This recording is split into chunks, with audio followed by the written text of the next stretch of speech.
Hello दोस्तों, मैं राहुल गुप्ता आपके अपने चैनल स्पेशल गुरु में आप सभी का स्वागत करता हूं। दोस्तों आज के इस वीडियो में हम लोग सीखेंगे अकाउंटिंग क्या है और अकाउंटिंग से संबंधित शब्दों की परिभाषा जानेंगे। ठीक है, तो सबसे पहले जान लेते हैं अकाउंटिंग क्या है।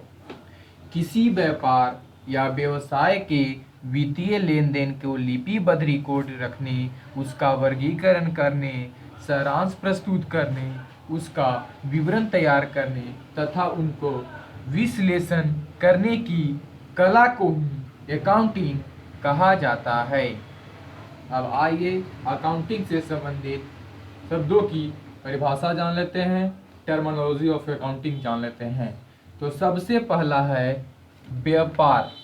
तो लाभ कमाने के उद्देश्य से किया गया वस्तुओं का क्रय विक्रय व्यापार कहलाता है, ट्रेड कहलाता है। दूसरा है लेखांकन दूसरा पेशा यानी प्रोफेशन। आय अर्जित करने के लिए किया गया कोई भी कार्य या कोई भी साधन जिसके लिए पूर्व प्रशिक्षण की आवश्यकता होती है, या कोई भी साधन जिसके लिए पूर्व प्रशिक्षण की आवश्यकता होती है, पेशा कहलाता है। वह पेशा कहलाता है। जैसे डॉक्टर, इंजीनियर, वकील, शिक्षक इत्यादि के द्वारा किए गए कार्य पेशा कहलाते हैं। व्यवसाय यानी बिजनेस, वैसा काम जो लाभ कमाने के उद्देश्य से किया जाए, वैसा कार्य जो लाभ कमाने के उद्देश्य से किया जाए वह व्यवसाय कहलाता है। व्यवसाय एक व्यापक शब्द है जिसके अंतर्गत उत्पादन, वस्तुओं या सेवाओं का क्रय विक्रय, बैंक, बीमा, परिवहन, कंपनियां आदि आते हैं। व्यापार एवं पेशा भी इसी के अंतर्गत आते हैं। लेन देन यानी ट्रांजैक्शन, जब दो या दो से अधिक व्यक्तियों के बीच सौदा या विनिमय होता है उसे ट्रांजैक्शन या लेन देन कहा जाता है। और ये सभी मुद्रा द्वारा मापा जाता है। चूंकि ये मुद्रा से संबंधित है इसलिए इन्हें फिनेंशियल ट्रांजैक्शन भी कहा जाता है।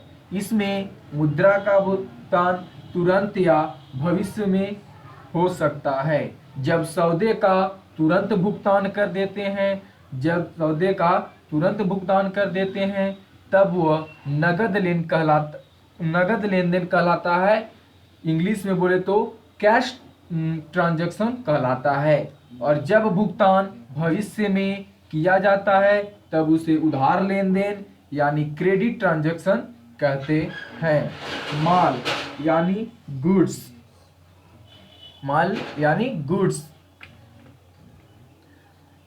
दोस्तों दो प्रकार के होते हैं, कच्चा माल और तैयार माल यानी रॉ मटेरियल और फिनिश्ड गुड। तो गुड्स को जान लेते हैं क्या है गुड्स। माल उस वस्तु को कहते हैं जिसका क्रय विक्रय व्यापार में किया जाता है।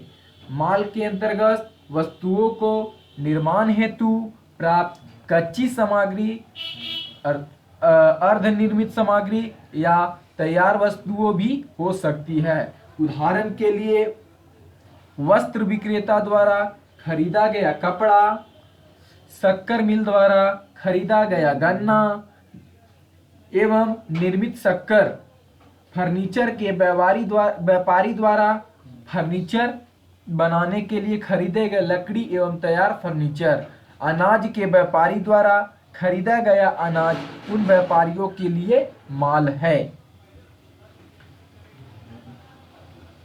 अब आगे है क्रय यानी परचेज।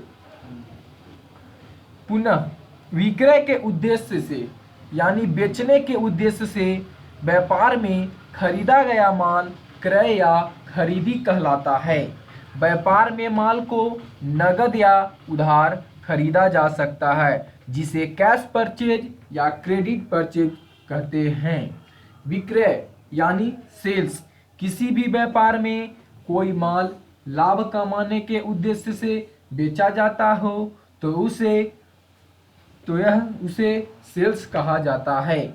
व्यापार में माल को नगद या उधार बेचा जा सकता है जिसे कैश या क्रेडिट सेल्स कहा जाता है। नगद और उधार विक्रय को मिलाकर नगद और उधार विक्रय को मिलाकर यानी सेल्स को मिलाकर कुल विक्रय यानी टोटल सेल्स को टर्नओवर कहा जाता है।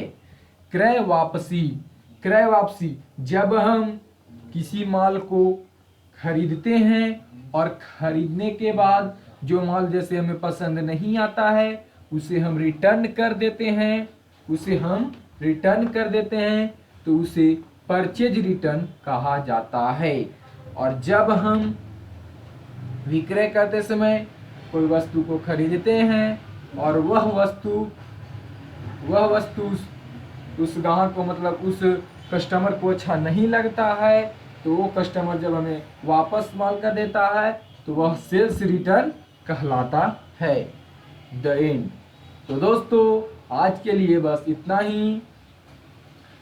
अगर आपको वीडियो अच्छा लगा हो तो लाइक कर दे, सब्सक्राइब कर दे और बगल के बेल आइकन को प्रेस कर दे ताकि हमारी हर वीडियो की नोटिफिकेशन सबसे पहले आप तक पहुंचे।